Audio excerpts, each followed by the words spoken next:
La Zara était la grande représentante de la France au concours de l'Eurovision, le samedi 13 mai à Liverpool.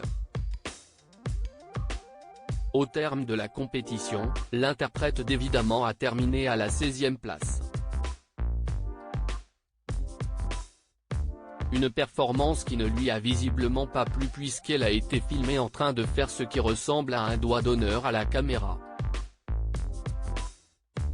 Si elle a depuis contesté avoir réagi de la sorte, son attitude a déclenché une vive polémique.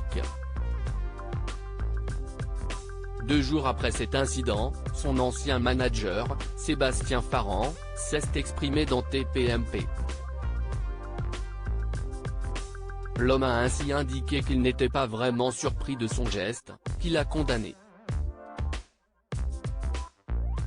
À un moment donné, quand on choisit de représenter la France, quand on choisit de représenter un pays, on ne fait pas un geste comme ça à la fin, a-t-il commenté.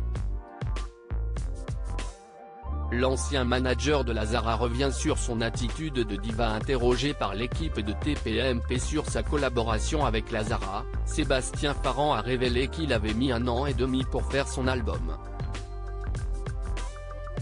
Il a ainsi expliqué que la chanteuse était très exigeante mais qu'elle avait également des gros problèmes de confiance elle. De quoi compliquer l'enregistrement de certaines chansons de l'album.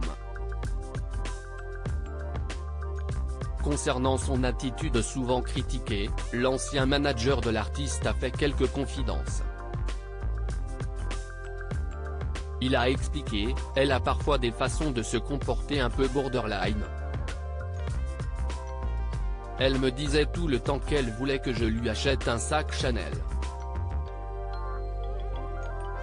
Je lui disais tu sais, moi je suis ton manager, je ne suis pas ni ton producteur, ni ton amant.